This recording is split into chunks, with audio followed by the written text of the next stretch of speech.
following that there, you know, the biggest thing is maintaining the fence. Maintaining it on a regular basis, especially if you're in a development area. After about every half-inch of rain, you need to inspect your properties and take care of anything, any necessary maintenance that's needs to be addressed at that time. Or most of you guys will be on your property sites every day. So, I mean, just take time to look at these sites, or these fences and stuff, and see that they're still in order to do what you they're required to do, because most places in the municipalities we work in now, they require these fences up before you get your permit. And I've got a couple of cities that even after the fence is up, if they come to do an inspection, if it's for framing, or if it's for your footings, or even electrical. I've got a couple of cities that won't even get out of their vehicle to give you an inspection because they look at the fence first. They want the fence up, because the cities are becoming more accountable for this than what they have in the past, to the EPA, to the state, and the state down to municipalities or the counties. So maintenance is I can't stress it enough.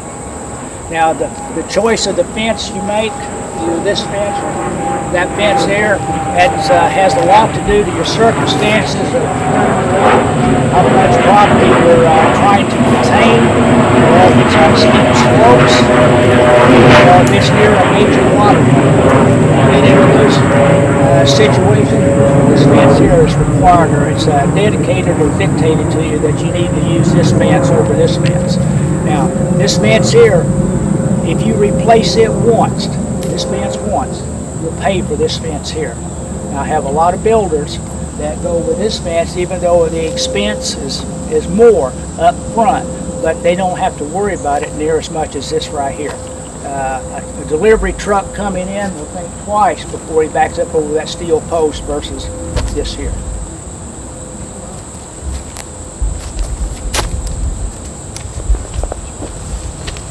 Any questions on any of these different types of fence here that we've got here, or anything to the installation of these here?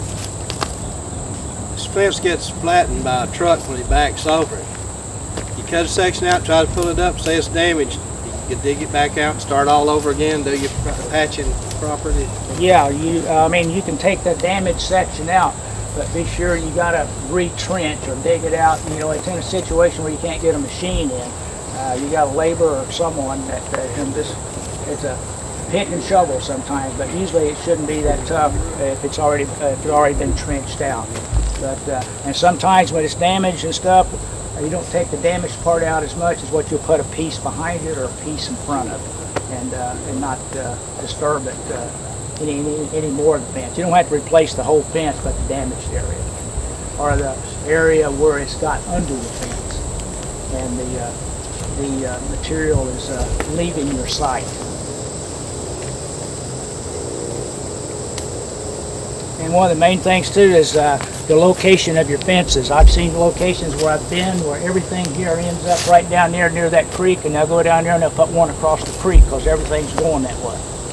These aren't dams, and it won't work that way. We're to keep these fences adjacent to the streams or to the runoffs.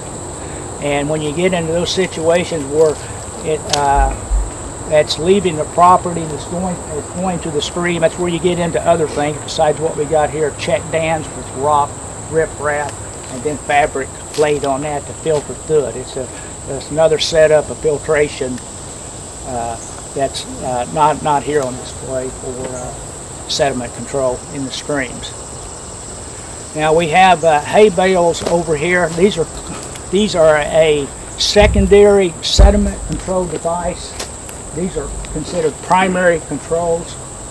We'll use hay bales sometimes, or a lot of times, in impact areas that's coming to a fence. You got a high flow coming to this fence here.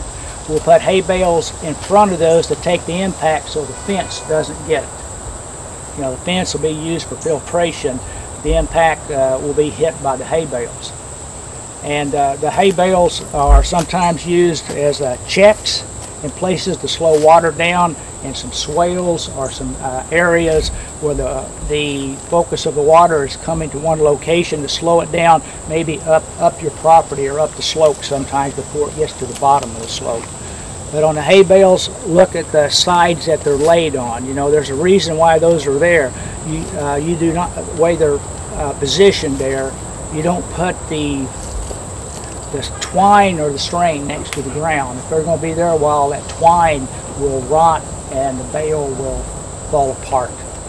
And one of the biggest things is double staking them or staking them down. We got 2-inch by 2-inch wooden stakes there, and those stakes have not been drove down to the depth they should be. If it's on an actual site, you drive those things in almost a foot. This says 18 inches. In this area around here, it's hard to get a piece of wood in the ground 18 inches, but you do everything you can to stabilize it and to butt them up together. And one of the things that's not done a lot is you should have 4 inches dug out, or the front side 4 inches, that water cannot go under the bale, but it has to go through the bale and not wash under it.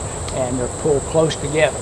If you got any gaps or anything in your hay bales, take loose straw and stuff and fill in the gaps to get the maximum effect of what a straw bale has to offer.